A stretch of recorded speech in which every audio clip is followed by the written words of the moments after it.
California has been huge in the news as of late, with top stories of Hollywood's Tycoon, Harvey Weinstein, being a constant headliner in the media, but that is not all that's going on. California itself is in a state of emergency. Fires have been spreading all across Northern California with no end in sight, while Southern California is having its worst outbreak of hepatitis it has ever seen. Something awfully strange is happening here, and I'm going to get to the bottom of it.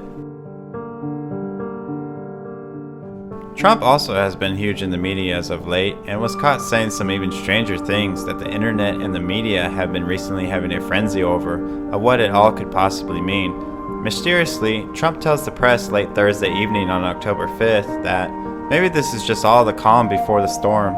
Bewildered, the press then asks him, "What storm, Mr. President?" Trump answers by saying, "We have the world's greatest military people in this room, I will tell you that much." When further pressed about what possible storm he was talking about, the president then responds, "You'll find out." So what did Trump mean by all of this, and what could possibly he be foreshadowing? It's quite evident that he mentions a storm of some sort that's supposedly coming, and gives us one more clue pointing that it has something to do with the military presence in the room. So is there more to these stories than meets the eye? Could Trump have been warning or threatening us when he mentions the calm before the storm, only days before the California firestorms began? Could his hint towards the military be due to the man-made weather warfare that we have been seeing playing out surrounding our entire country? Are we somehow under attack by some secret weather terrorist that we have never known before? Or could Mother Nature be continuing to try and wake us up to what is going on in our world by showing us constant signs on the earth as well as in the heavens? Or can this all just be passed off as mere coincidence? It is you, the viewers, who ultimately decide which truth you want to believe in. As for me, I never write off anything as mere coincidence. There is always something much more deeper hidden that is always waiting to be revealed. So let's look at the facts and then decide for ourselves. Altogether, it has been reported that 15 fires have surrounded wine country in Northern California and have burned more than 220,000 acres with an estimated loss of almost 6,000 structures and have taken 35 lives so far. Officials expect the death toll to rise as search efforts continue. Flames ignited late Sunday evening on October 8th and are still largely uncontained, and are likely to continue to spread because of low humidity, heat, and wind, with many of these fires located in Sonoma and Napa Valley, heart of California's wine country. Despite the massive efforts of hundreds of firefighters being deployed to fight the flames, most fires remain completely uncontained during the present time. There are just too many other factors currently in play that make containment extremely difficult, including sudden massive winds, extreme dry conditions, and record-breaking low humidity. Experts have used a scientific formula to determine the potential of a fire, called the energy release component, CAL FIRE spokesman Mike Smith said on Saturday, and that potential was the worst ever recorded in history. Crews have not seen this amount of fuel this dry in the path of a fire in at least 26 years, he goes on to say. "We are facing some pretty significant monsters," CAL FIRE Incident Commander Pret Kovia told a room of about 200 firefighters and law enforcement officials at the Sonoma County Fairgrounds staging area on Wednesday morning. Could these fires be a byproduct of Mother Nature with the weird weather patterns that we've been seeing across the globe in the past couple of years? Or could this be in part fueled by our government's current classified geoengineering projects that seek to affect climate change with weather modification programs under the pretense of combating so-called climate change? Dane Wigington from geoengineeringwatch.org, famous for spotting man-made weather incidents and for tracking geoengineering projects across the globe, has this to say about the recent fires wreaking havoc all across Northern California. Anyone who still thinks and believes that climate engineering is only a proposal from the climate science community should think again and actually investigate what's been occurring in skies all over the globe for decades. Global climate engineering, geoengineering, solar radiation management programs are an absolutely undeniable reality. The ongoing illegal climate intervention operations are decimating the biosphere. This includes further fueling catastrophic forest fires all over the globe. Those who ignore or deny what they can see with their own eyes, the profoundly altered aerosol-sprayed skies, grid-patterned skies on some days, with nothing on other days, are turning two blind eyes to the immense and ongoing climate engineering threat. Jet aircraft spray dispersions are often seen being turned on and off which countless film captures prove is occurring in skies all over the world. We're not seeing condensation trails. Jet engines are not being turned on and off. We're seeing intentionally sprayed aerosol dispersions that are a primary aspect of geoengineering and solar radiation management. If jet aircraft are being used, in fact, for geoengineering and solar radiation management aerosol spraying operations, they must have nozzles, and indeed they do. In addition to military tankers, commercial aircraft are being utilized in the ongoing geoengineering operations, though commercial carrier personnel do not appear to be in any way involved. Why aren't the climate scientists, like those in the National Weather Service and the National Oceanic and Atmospheric Administrations, speaking out? In addition to having no First Amendment protection, there is now an illegal federal gag order on all National Weather Service and all NOAA employees. Climate engineering programs are nothing short of weather warfare on innocent populations. And how are these operations further fueling unprecedented wildfires? First, the desiccant particles being sprayed by the geoengineers are drying out the atmosphere and reducing overall atmospheric relative humidity. This graph clearly reveals a steady decline in atmospheric relative humidity from the late 1940s, when geoengineering programs were initially deployed.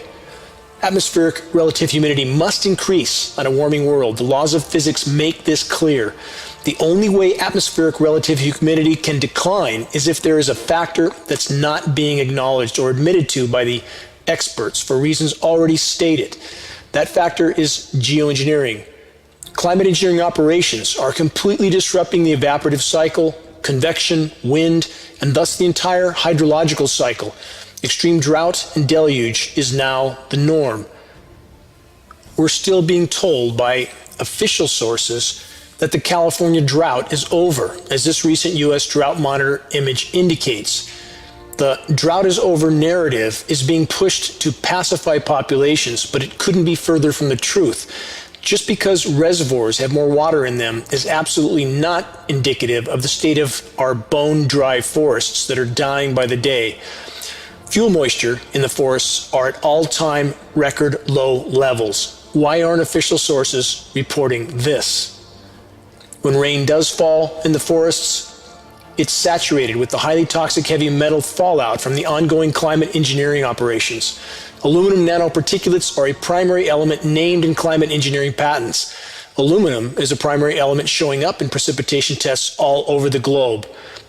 Aluminum from climate engineering fallout is saturating forest soils, changing soils' pH values, poisoning root systems, and killing trees from the bottom up. Geoengineering is also destroying the ozone layer, and this is not conjecture, it's not theory, it's not speculation, rather it's verifiable fact. Though mainstream sources are still not acknowledging the climate engineering reality, the catastrophic truth can't be hidden much longer. How many mainstream media sources covered the severe ozone depletion story? Ozone depletion is also occurring all over the globe. Though this depletion is most profound over the polar regions, the impacts are, as already stated, global and getting worse by the day. The now extreme UV radiation is literally frying and killing trees. The damage is most visible where there is the most exposure to the sun. Different species have various levels of resistance to the rapidly increasing UV radiation levels, which includes UVC, the last band of UV radiation before X-ray. But the signs of the UV radiation damage are everywhere and easy to see for anyone that takes the time to notice. Rapidly increasing lightning is yet another firestorm factor that's directly connected to the climate engineering operations. The atmospheric saturation of electrically conductive materials greatly increases the static charge of the atmosphere and thus creates an easier pathway for cloud-to-ground lightning strikes. Though mainstream sources continue to blame increased lightning on planetary warming, the warming itself is not the primary causal factor for the lightning increase. Geoengineering is. The heavy metal particulate fallout from climate engineering operations is coating forests, homes, rooftops, and everything in between. One of the primary elements of this fallout is aluminum. Lab tests from around the globe prove this. Aluminum particulates or dust are an incendiary. What does this add up to? Climate engineering fallout is covering the forest foliage and everything else with an incendiary or flammable layer of extremely fine particulate dust. Radio frequency microwave transmissions are another aspect of the climate engineering assault that's fueling forest fires. These transmissions can and are heating the atmosphere and creating high-pressure zones and stationary heat domes that accompany these high-pressure domes. These transmissions are responsible for the creation of what has been termed the ridiculously resilient ridge that has consistently plagued the U.S. West Coast for nearly a decade. This completely engineered ridge of high pressure effectively cuts off the rain from the U.S. West. The climate engineers decide where it rains and where it won't. They now control the flow of precipitation and thus the flow of life. PBS and countless other sources correctly acknowledge that human activity is fueling wildfires. But what human activity are they not willing to say a word about? The climate engineering elephant in the room. And though all forms of human activity that alter Earth's energy balance and the biosphere as a whole must be considered forms of geoengineering, in regard to the rapidly increasing catastrophic forest fires, the intentional climate modification programs are by far, mathematically speaking, the single greatest causal factor. In this NASA satellite image, the smoke from the fires can be seen blowing rapidly to the west. Even the marine layer is being pushed far out to sea, with some jet aerosol spraying visible in the upper left of the image. An ionosphere heater-induced ridge of high pressure is fueling the extreme offshore winds that have in turn fueled the firestorm in the U.S. West. Even as some cloud cover moved toward California in the afternoon of October 10th, heavy aerosol spraying was still taking place over the western U.S. and offshore. Geoengineering atmospheric spraying and radio frequency microwave transmissions are creating ever more bizarre cloud formations all over the world, and this is clearly visible on satellite imagery for any who choose to investigate. Portugal is being subjected to the same catastrophic climate manipulations scenario that is being carried out in the western U.S. The fires in Portugal and Spain have been catastrophic. Why would the geoengineers create destructive high-pressure heat domes in some locations? Though the equation is complex, in order to manipulate the upper-level air currents which spin clockwise around high-pressure domes in the northern hemisphere, some regions, at minimum, must be considered climate sacrifice zones in order for the climate engineers to orchestrate temporary and toxic engineered cooldowns in other regions further inland.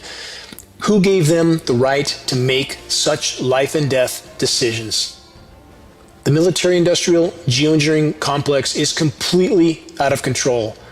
Climate engineering is decimating the climate system from top to bottom. The two NOAA departure from normal high temperature maps below are from the last 2 months and show historically unprecedented weather whiplash extremes of heat and cold that flip from one side of the country to the other. Climate engineering is weather warfare, nothing less. Due to the highly toxic fallout from climate engineering operations, these operations must also be considered a form of biological warfare. Planet Earth is under siege by completely out of control power structures around the globe. Weather warfare is a primary weapon for them. There can be no legitimate discussion about the state of the climate without first and foremost including the issue of geoengineering or climate engineering. How can you help to expose and halt the climate engineering programs of planetary omnicide? Arm yourself with credible informational materials from a credible source and share them with the widest possible circle of contacts. The latest completely updated climate engineering awareness materials can be found on the homepage of geoengineeringwatch.org. The effort to sound the alarm on the geoengineering insanity that's occurring in our skies is a burden that must be borne by us all. All of us are needed in the front lines of this battle if we're to have any chance of prevailing. Reaching a critical mass of awareness is the only way forward in this fight. Help us to sound the alarm. We must make every day count. This is Dane Wigington with geoengineeringwatch.org.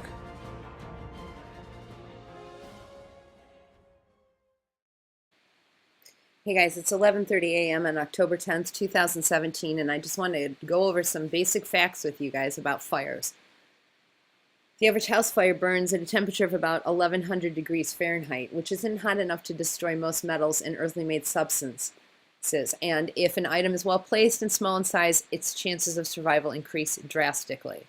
Let's take a look at the burning point of a couple of materials. Glass burns at around 2600 to 2900 degrees Fahrenheit, which is more than double the regular temperature of house fires or forest fires. Because the melting point of carbon steel is between 2600 and 28 degrees Fahrenheit, and the melting point of stainless steel is roughly 2700 degrees. So you're not going to see your barbecues melt. You're not going to see your ovens and your most of your appliances. They're not going to melt. They'll be burned, they'll be damaged, but they're not going to melt.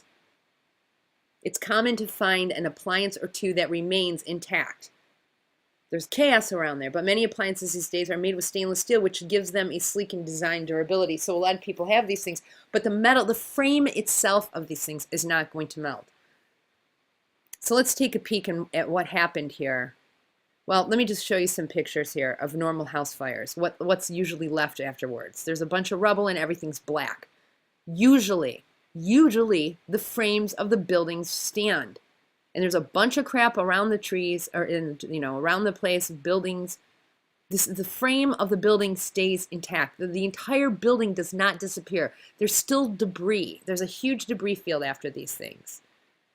You see there's like gutters and stuff. And the wood, even though it does burn, it doesn't totally burn. Now this is white stuff from what they put the fire out with, but generally you see that all of these houses, every one of them is black. Now this car was right next to a fire, and it still has glass. Its wheels are still intact. This thing actually burned, but it didn't melt the tires. It didn't melt the glass of the vehicle. You see all the rubble? This is just rubble because these places implode. After the structure falls apart, it collapses. But you still see they're all singed. They're all black. But that's not what we see in these crazy forest fires. The entire things just disappear. This is a new trend we're seeing where the entire building just disappears. There's absolutely nothing left, and that's what we're seeing again here in this. And this is becoming a growing trend, guys. There's no explanation for it. I want to show you a couple of things here that should be visible to the people with eyes to see. Here's this neighborhood before. And I want you to look, you guys. There's absolutely nothing left. You don't see any part of any of the structures anywhere. This isn't possible. There's something else going on here. The entire building, everything's gone but the trees.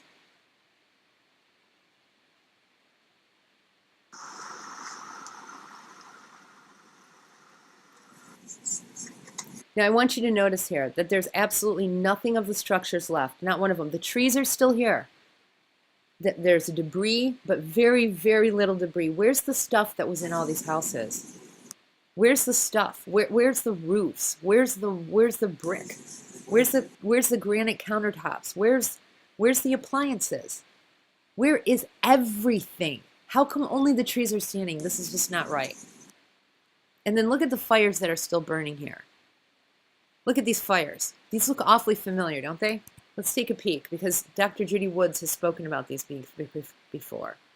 Other things about the weird fires. I can't call them regular fire because I don't know that. Weird fire, just to note that it's not something that you know for sure what it is. It's glowing, but the paper doesn't seem to burn. If this was glowing because it's hot, it'd have to be at least, 1200 degrees centigrade. Aluminum melts at a little over 600 degrees centigrade. It's not a puddle, because aluminum is not a puddle. So what she's saying is that this is a certain color, and flames reach this color at a certain temperature. But the fact that it's glowing that color and the aluminum isn't melting tells you there's something else going on here. And if you guys have ever seen a Duralog, that's what this reminds me of. If you've ever burned a Duralog in a fireplace and poked your fire poker into it, you realize these things just kind of break into a million pieces and they continue to glow. They're not actually still on fire, and they're hot, but they're not the same kind of flame that you get out of a piece of wood. There's something significantly different about the composition of a Duralog. And these things all seem to be burning like Duralogs. It's a complete and absolute burn. There's nothing left of a Duralog afterwards. And that's what we're seeing in these fires. Now, I'm not saying everybody built their houses at Duralogs, but there's something really messed up going on here. Puddle, so how hot can it be? This igloo cooler and the plastic trash can are not melted. The paper is not burned either on the ground. So what is that color? And another weird thing about this, right across the street over here is Burger King. And inside they're flipping burgers, cooking burgers for the firefighters. Not serving to the customers, and then the building across the street was missing. It's just a weird sight. Now this van is also interesting that, you get all this something looks like it's on fire, weird fires there. This van down here has a fire on the side of it. What's burning? And if you say falling debris that was on fire hit these vehicles, why didn't it hit anything else? And how's it, under the vehicle? It's just very strange. And we're going to see this here in just a second. I'm going to keep playing this video over here so you guys can see that that's exactly what we see here. Watch this.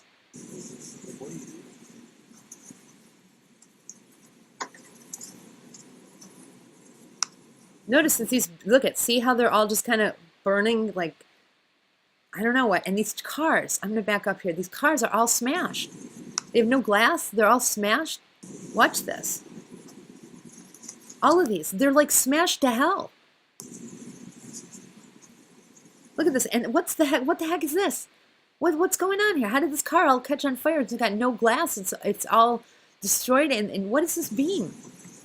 Look at this. Look at this. The car looks like it's been run over. Now, what is this? What is burning here?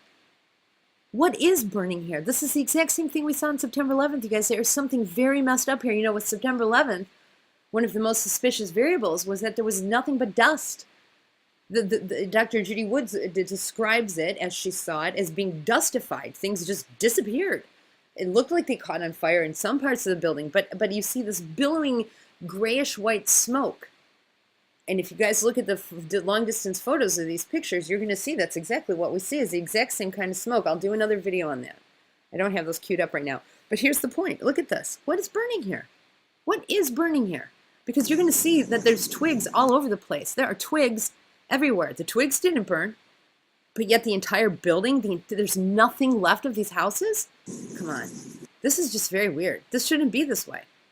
Some of these are pines. You guys, let me just point out. Some of these are pine trees. Pine trees are so flammable that you light a cigarette too close to them and they go, shoo. These still have needles on them. How is it possible that the houses in between pine trees could ignite to desolation, so to absolute be dustified, and the pine trees in between them stay intact? I can't offer explanations to this, but I can tell you that there's a recycling bin. This is a plastic recycling bin. In between a car that is completely fried and all these houses, and there's a recycling bin that did not melt. There's something very unusual going on here. This is not normal. Look at this. Where is all the stuff? Where's all the glass that constituted this building and the materials? Holy shit.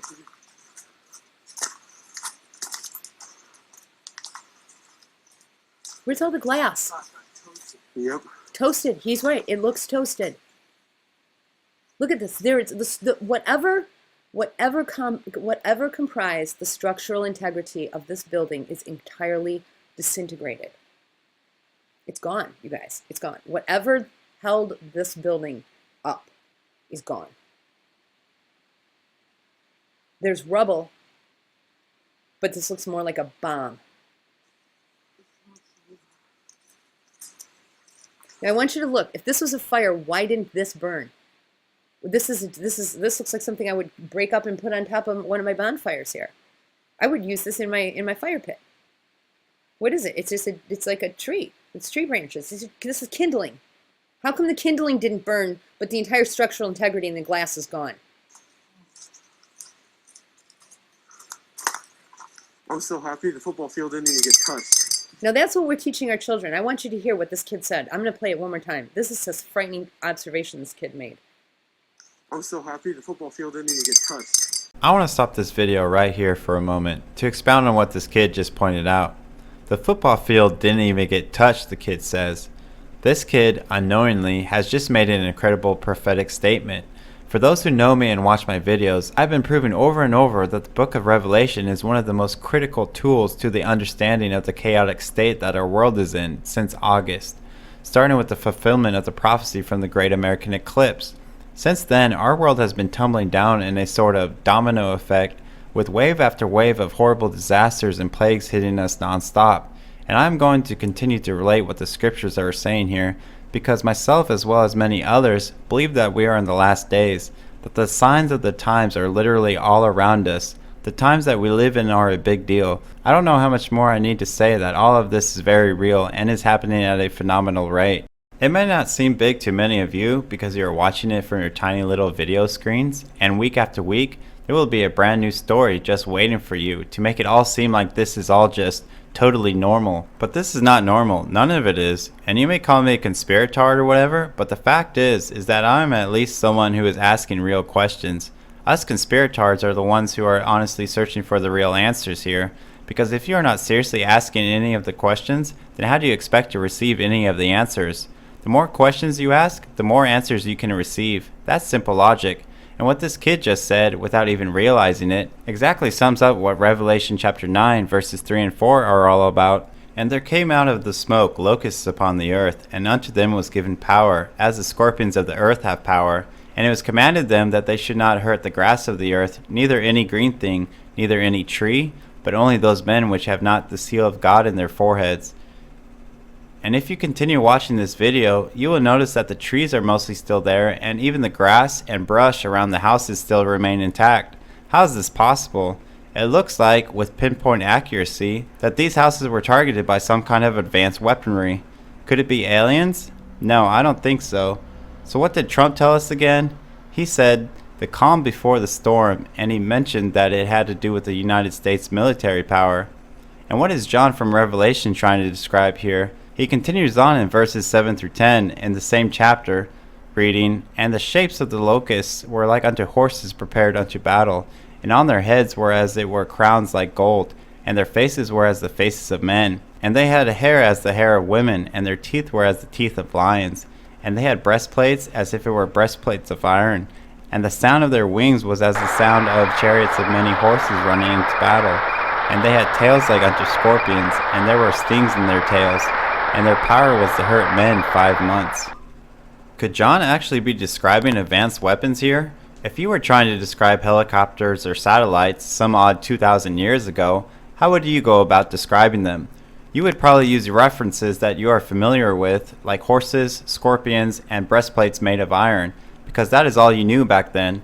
But I believe John is actually trying to describe one of our satellites or advanced weapons that we as the public know nothing about. In the 1950s, a government project that was supposedly discontinued, dubbed Project Thor, was to outfit satellites with hypervelocity rod bundles that resemble lightning bolts or falling meteorites, hence the name Project Thor. Resembling falling meteorites, you say? Interestingly enough, there have been reports from dozens, if not more, of people who claim to see blue sparks coming from the sky, or what they described as meteorites, falling and hitting the ground on Sunday night, right at the time when these fires started blazing up. This is his personal video from his car, and here we go. I'm going to play it. It's only in the beginning of the video that we need to see here. There's the light. It comes down. You can see a tail branch off, and then it dives behind a landmass. And what does that tell you guys? That means that this thing is low enough to where a rolling hill or a mountain in the background actually blocked our view of it, which means it's close to the ground. When you see meteors or shooting stars, usually they're moving, at least from your perspective when you're looking at them, either left to right or right to left and very high up in the air. This one looks like it's coming straight down, so it may be coming at an angle from the atmosphere, maybe in this area, who knows. But regardless, this thing is close to the ground. You can see it again right there. There's one tail. and there it goes behind a landmass. So this thing is low. This thing drops to the ground. Those are all the exact signs of a meteor, and I even cut this part of the video out and blew it up for you guys so we can really get a detail on this. Now check this out. Again, this is Kyle's video. There it is. There's one tail, two tail. You cannot tell me that is not a meteor. That is an absolute meteor, more than likely a meteorite that landed in the ground. And it goes behind a mountain or even some trees. That's how low it is. That tree cover in the horizon blocked this thing's view. That means it's very close to the ground. Chances are it hit the ground. So here we go. Now we have video evidence of these fireballs in the sky that so many people were reporting. I have a list of over 30 people now that have personally contacted me, and I have their names and everything just for the people that want to question that. I can give you these names, and you can also go and talk to these people. Most of them have YouTube channels.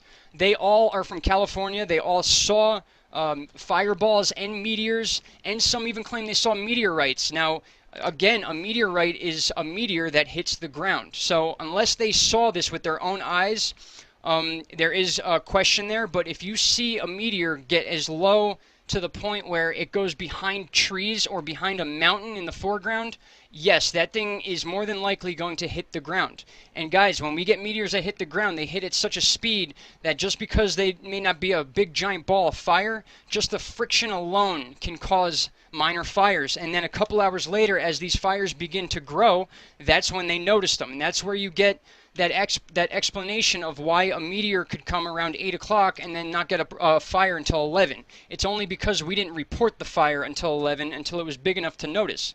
This thing probably started off as like a little maybe 8 foot by 8 foot radius of, you know, smoldering leaves, who knows, and then turned into a fire. But regardless, guys, the point I'm trying to make here is that we have people trying to just explain this away with simple, like, oh yeah, it's really hot in California and this and that. And you know what? It was hot 5 days ago too. Why didn't this happen 5 days ago? Why do we have 5 fires in the same exact area, in different areas, believe it or not, but in the same geographical area of California in Napa County, all starting at the exact same time, and then in turn those fires caused other fires, which would then bring those other explanations into, you know, legitimacy. But you got to realize, guys, you can watch a satellite video of these fires and they all show the same signs of development at the same time. So these all happen at the same time.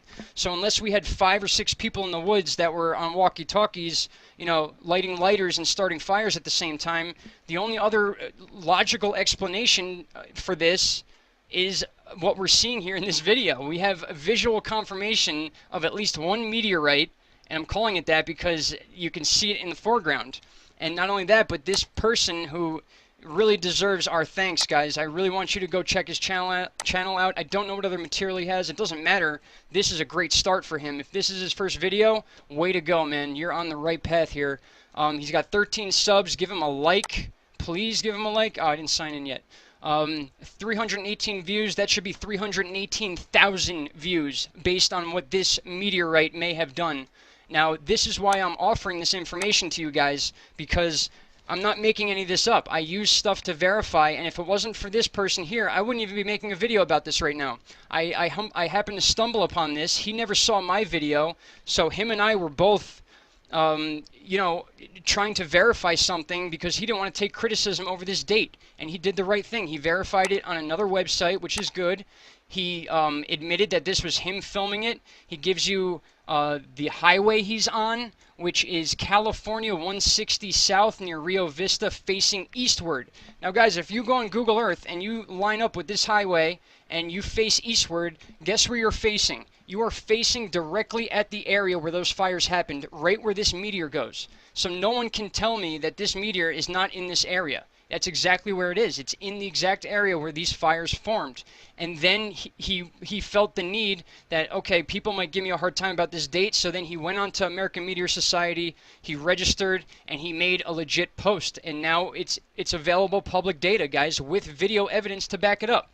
I don't know what more anyone needs. If you guys remember, a few days ago we reported on a possible meteorite strike that caused a fire in New Hampshire. Now, this article is from yesterday. We reported this, I believe, on the 4th. So the fact that they're still making articles about this leads me to believe that this may have actually been a meteorite. And we had a witness It says right here, a driver in the area reported a meteorite flash before the fire started. So that is certainly a possibility, especially for areas of New Hampshire where you don't really get wildfires out of nowhere. You know, it could have been a campfire, something like that. But the fact that someone saw a meteor in the area and then became a meteorite once it hit land, hit Earth, that's when they become meteorites. They're meteors until they touch ground. They usually don't, but when they do, they become meteorites. But just interesting how this happened 5 days ago, and now California, this was overnight these fires started. There was no fires yesterday that I know of, and they basically said all these fires popped up overnight in Napa County. So if you want to check these articles out, go right ahead. I actually pulled up a chart for you, a fireball chart.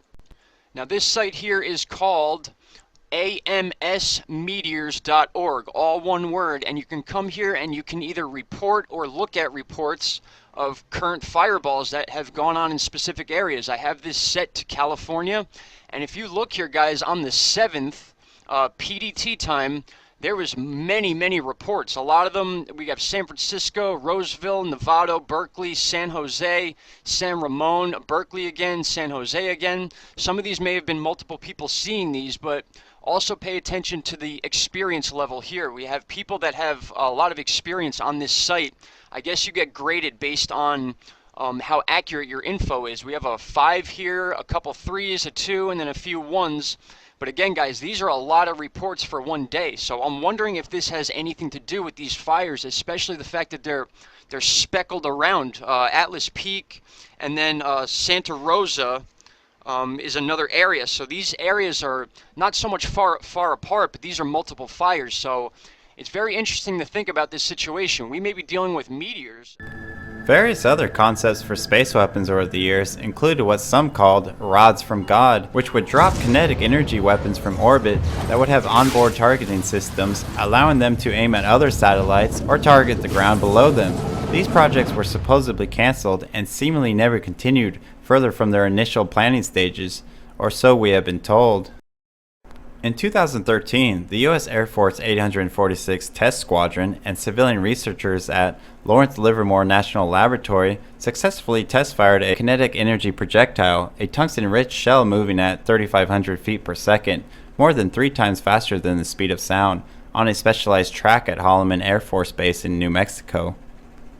So if we were to hypothetically to have these super advanced kind of space weapons, how would they work? A pair of satellites orbiting several hundred miles above the Earth would serve as the weapons system. One functions as the targeting and communications platform, while the other carries numerous tungsten rods, up to 20 feet in length and foot in diameter, that it can drop on targets with less than 15 minutes notice. When instructed from the ground, the targeting satellite commands its partner to drop one of its darts. The guided rods enter the atmosphere, protected by a thermal coating, traveling at 36,000 feet per second, comparable to the speed of a meteor. The result, complete devastation of the target, even if it's buried deep underground.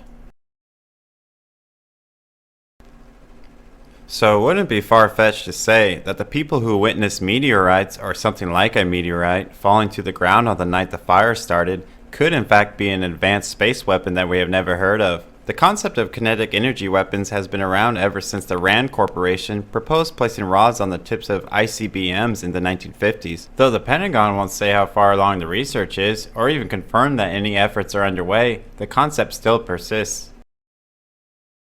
Secretary, can I ask you a question about some of the technology that you're developing to fight the war on terror, specifically directed energy and high-powered microwave technology? When do you envision that you can weaponize that type of technology? Goodness, it is in, for the most part, the kinds of things you're talking about are in varying early stages. Do you have anything you'd add? I don't think I would add much. I think they are in early stages and probably not ready for employment at this point. The U.S. Air Force Transformation Flight Plan, published by the Air Force in 2003, references hypervelocity rod bundles in its outline of future space-based weapons, and in 2002, another report from RAND Corporation, Space Weapons Earth Wars, dedicated entire sections to the technology's usefulness. At the 2017 Directed Energy Summit that just happened in March, Senator Martin Heinrich goes on to say, The added value of directed energy weapon systems can no longer be ignored. Cost effectiveness, lethality, infinite magazine capacity, and precision targeting are all attributes that the military seeks and needs in its own weapon systems. So if this technology exists, the question still remains, why would our own government use it against us? To truly understand your enemy, you must know how he thinks. It is a well-known fact that most of our government is tied up in secret societies that pledge their allegiance to some other organization, especially higher up in the echelons of government leadership. So what do most of these secret societies believe in, or what would motivate them to do these things? If you take Freemasonry, for example, Freemasonry is probably the most popular and most powerful secret society that includes many of the celebrities that we know and love. And it also includes most of our past presidents, even going all the way back to our very first president, George Washington. Their core belief is that Lucifer is the god of this world, and they have placed him on a pedestal for worship while following his doctrine. Luciferianism is running rampant in all of Hollywood, as well as inside our own government. They follow the infamous teachings of Aleister Crowley and adhere to his famous motto, "Do what thou wilt." What "do what thou wilt" basically means is that you are God and only answer to yourself. This is why they follow Lucifer, because according to them, Lucifer in essence made us all gods by bringing knowledge to mankind because of the role he played in the Garden of Eden, tempting Eve to eat of the fruit of the tree of knowledge so that her and Adam could become as gods. This of course is only a half-truth because one still has to eat of the tree of life to partake in immortality and eternal life. But those who follow this line of mentality believe that they are literally the gods of this world, and this is why they treat us, the common man, as their slaves. We are just cattle to them. We mean nothing more to them than the animals that they kill and slaughter every day to feed their bellies. If you don't believe me, take a hard look around you. Are we getting more free in America? Are things more safer now since 9/11? Is the middle class still growing? Is poverty shrinking? Has war ended yet? What happened to making America great again? Do you see how they lie to you and do everything in their power to manipulate you, impoverish you, and distract you from what is truly happening? And they are getting more and more blunt about it and are doing it right to your faces because they don't care anymore, because they know that most of the American population doesn't care as well, or is too distracted by other events going on in the media. So was John from Revelation actually seeing advanced weaponry in our days being used against us? To further illustrate this point, the last verse that John says to describe these things is that they would have a king over them, whose name in the Hebrew tongue is Abaddon, but in the Greek tongue hath his name Apollyon.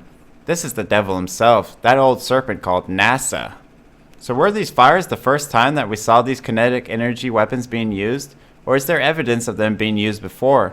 We know that objects described as meteorites were seen right before the fires started in California, as well as the recent fires in New Hampshire. But do you all remember the massive explosions in China's port of Tianjin that killed more than 100 people and left hundreds more injured and devastated large areas of its city? Oddly enough, there was actually a meteor shower happening that very same night.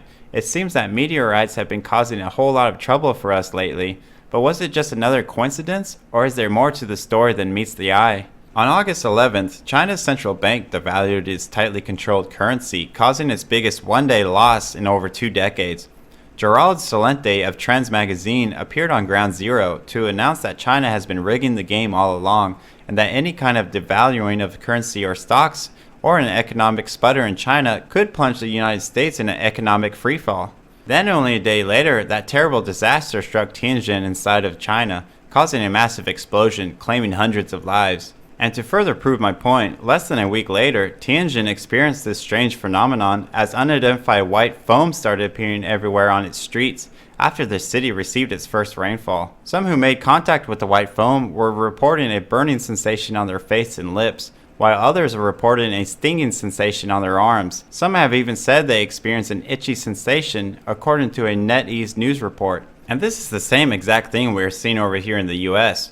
Texas was hit recently with a massive manipulated hurricane right after it threatened the Federal Reserve when it elected to use its own form of banking that bypassed the controversial Federal Reserve banking system. Same thing also happened in the Philippines. Right after their president announced that it was kicking out all of the US military and closing down all of its bases, all of a sudden, the Philippines were hit with wave after wave of tsunami flooding and devastation. It also saw a dramatic rise in its terrorist activity. This scenario has long been played out and can also be seen to connect why we invaded Iraq and Afghanistan and dismantled the entire Middle East, because it was never about freedom or democracy, it was always about the money. Okay, so maybe you can believe all of that, but what does California and grapes have anything to do with the New World Order's plan of global domination? Like I have said before, they worship the ideology of Lucifer, that they are their own gods, and oddly enough, they still follow the Bible to the T, and actually believe that they are destined to carry out all the religious prophecies found inside of it. I'm not even kidding you. Even former US President George W. Bush apparently believed he was on a mission from God, and that the invasion of Iraq and Afghanistan fulfilled the biblical prophecy of the battle between Gog and Magog. This is how insane these people are. They are trying to literally bring to pass the Armageddon and the apocalypse. So even if you yourself don't believe in the Bible, they do, and are doing everything in their power to literally fulfill every word of it. Because remember, they believe that Lucifer is the one true God, and that they will be his princes and rulers to ultimately become gods of this world. That is their entire end goal, to turn us into sheeple or slaves that will never fight back against them, to be their perpetual machines to work to make their life a paradise, while we are still living paycheck to paycheck. So to conclude all of this, what does Harvey Weinstein, California wine country, the recent hurricanes, and the Las Vegas shooting have all in common with each other? Can you take a guess? It all has to do with harvest. They literally feed off the energy of fear and are doing their best to harvest it from you. Fear is what gives them more power over you. And I mean, come on, how more obvious does it have to get that they are literally messing with all of us? Take Harvey Weinstein for instance. In one of my previous videos of Hurricane Harvey and the proof of manipulated weather warfare, we concluded that Harvey is just short for the word harvest. And now, take his last name, Weinstein, and decode it. Weinstein. Weinstein. What is being harvested in Northern California right now? Fear and wine. Weinstein. And Harvey has forever become a stain upon Hollywood and the movie industry. And what are the odds that he is in the news in the exact same week when California wine country is on fire?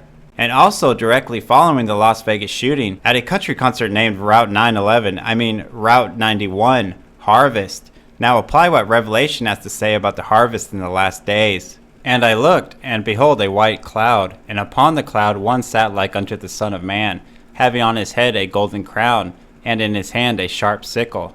And another angel came out of the temple, crying with a loud voice to him that sat on the cloud, Thrust in thy sickle and reap, for the time is come for thee to reap, for the harvest of the earth is ripe. And he that sat on the cloud thrust in his sickle on the earth, and the earth was reaped. And another angel came out of the temple which is in heaven, he also having a sharp sickle. And another angel came out from the altar, which had power over fire, and cried with a loud cry to him that had the sharp sickle, saying, Thrust in thy sharp sickle, and gather the clusters of the vine of the earth, for her grapes are fully ripe. And the angel thrust in his sickle into the earth, and gathered the vine of the earth, and cast it into the great winepress of the wrath of God. And the winepress was trodden without the city, and blood came out of the winepress, even unto the horse bridles, by the space of 1,600 furlongs. And I want to reiterate what John has said here so you will understand exactly how this prophecy is being fulfilled right now in Northern California. And another angel came out from the altar, which had power over fire. Could this possibly be a satellite that John is describing? Because back then, they thought of outer space as the heavens, and also planets and other heavenly objects as angels. And this specific angel had power over fire, while another angel, or satellite, was communicating to it, telling it to thrust in its sickle, or its weapon of mass destruction. And this is exactly how the directed energy weapons, or rods of God, are described as being two satellites that are needed, one for targeting and one for deploying its weapons. And the winepress was trodden without the city. Trodden means to crush or flatten with one's feet, and we can see here from the videos and pictures that wine country has been totally reaped and the city has been completely flattened. There is barely anything left standing, except for some trees and bushes. Even the grass is left untouched in most areas. Like I have pointed out previously in this video, that these weaponized satellites are targeting only the homes and buildings and not targeting any of the trees or anything that is green. And blood came out of the winepress, even unto the horse bridles. Now I don't think that is necessarily blood that comes out of the winepress, even though many lives have been taken here in these fires. John has either seen wine or grapes being spilled everywhere, or what I have found that's even more interesting and convincing is when I was searching for how possibly this line in the verse that reads, even unto the horse bridles, could have been fulfilled. And I came across this story about how an owner of a horse rescue center in Bangor, California, said her property is essentially surrounded by flames, But unless somebody puts a gun to her, she is not going to leave her 72 horses behind. And she even managed to record this video showing how they were using aircraft to spray firefighting chemicals all around the wine vineyards that, oddly enough, looks like blood being spilled out everywhere, close to her property, or as the prophecy goes, even unto the horse bridles, thus fulfilling every word of the prophecy to the T. And the last thing that I want to point out might be the most shocking revelation about all of this, and in my mind, it totally and completely proves that the prophecy recorded in Revelation is being 100% fulfilled here, without a doubt, by the space of 1,600 furlongs. 1,600 furlongs is equal to about 200 miles. Wine country is generally regarded as the combined counties of Napa, Sonoma, Mendocino, and Lake County. All of these counties are currently on fire. The total size of planted vineyards in Napa Valley is 45,000 acres. The total size of planted vineyards in Sonoma is 60,302 acres. The total size of planted vineyards in Mendocino is 15,000 acres. And the total size of planted vineyards in Lake County is about 8,800 acres. And if you add them all up, it estimates to roughly 129,000 acres. Where am I going with all of this? You're about to find out. If you convert 129,000 acres into square miles, you get about 200 square miles.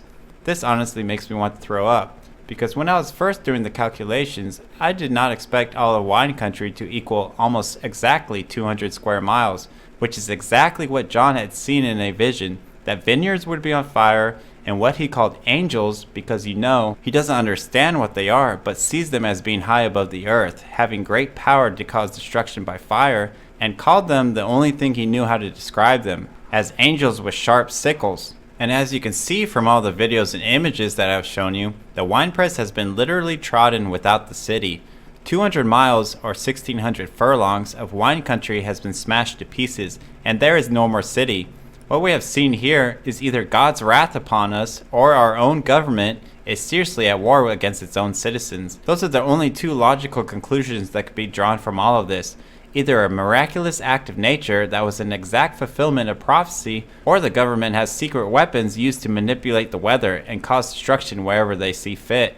And I really hope that you guys understand the implications of all of this, because this is not just mere coincidence. This is all scripturally backed up and 100% fulfillment of prophecy.